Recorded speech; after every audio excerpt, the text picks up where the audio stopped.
Kennaa rabbiin nuuf kennee waa hundarra nun jaalate. Eid Mubaarak musliimonni hundinuu baga geessani.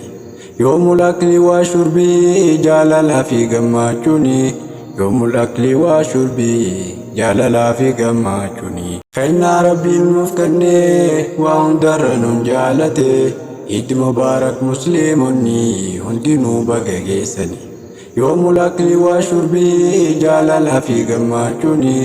Yoomul akli waa shurbii jaalalaa fi gammachuuni. Eid Mubaarak musliimonni hundinuu baga geessani. Gaggaarii dalagaa nurraa haa qeebalu rahmaani. Islaama ta'uudhaan badhaate duraani. Waggaadhaan naannoyte iidarra dhufnaani. Gammachuu harkattaa gammachuu gubbaani. Yoomul akli waa shurbii nyaachuu fi dhuguuni. Firaaf alii hankee gammachiisi akkaani. Bageetti siin gahee ja'imee waliini. Eidul Mubaarak jennee hundinuu baga geessanii. Kennaa rabbiin nuuf kennee waa hundarra nun jaalate. Eid Mubaarak musliimonni hundinuu baga geessanii. Yoomul akli waa shurbii jaalalaa fi gammachuuni. Yoomul akli waa shurbii jaalalaa fi gammachuuni. Guyyaan har'aa kun guyyaa gammachuuti. Taqabbalallahu minnaa wa minkum jechuuti. Fuula bareedaadhaan waliin jiraachuuti. Khayriilee gurguddoo hojjetta keessatti. Ollaa fi firoottan qubaa qabachaati. Salaamtaa baay'isii jaalala oomishti. Takbiirtaa jechuudhaan guddisi rabbii keeti. Sunnaalee nabiyyi hordofi guututti. Guyyaa boruu sanii milkooyta achitti.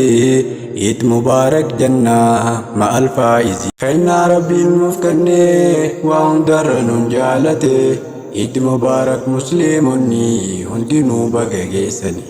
Yoomul akli waa shurbii jaalalaa fi gammachuuni.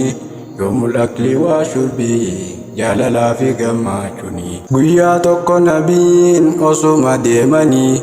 Jara Qureeshotaa tokkorra dhufanii. Isaan wal gahanii taphachaa jiranii. Dhaabbatee ilaalee nabiin jarasanii. Maali haalli keessan je'ee gaafannaanii.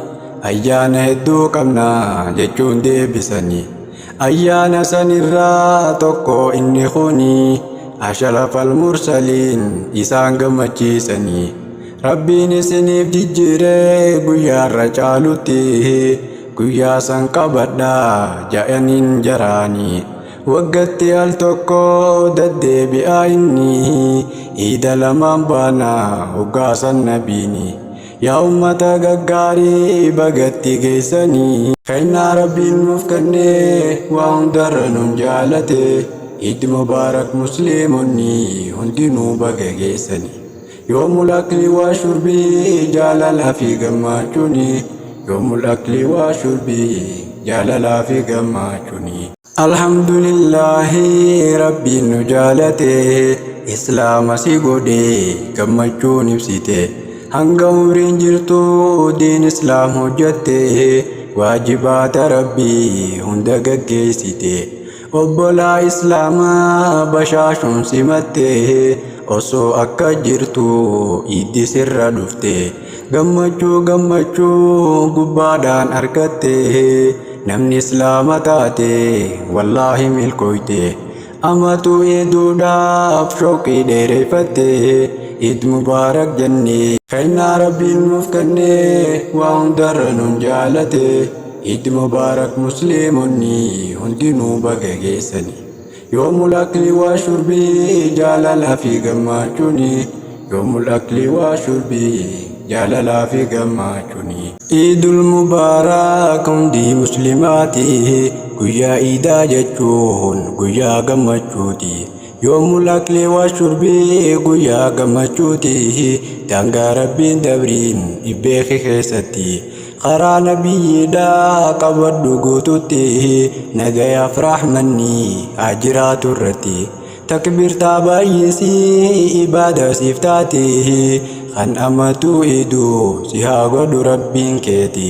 umrii sifaa kennuu karaa gaarirratti itti sifaa taatu idaa nagayaati umrii naaf dheeradhaa obboleeyyan diinii kennaa rabbiin nuuf kennee waa hundarra nun jaalate Eid Mubarak musliimonni hundinuu baga geessani yoomul akli waa shurbii jaalalaa fi gammachuuni kennaa rabbiin nuuf kennee waa hundarra nun jaalate Eid Mubarak musliimonni hundinuu baga geessani yoomul akli waa shurbii jaalalaa fi gammachuuni yoomul akli waa shurbii jaalalaa fi gammachuuni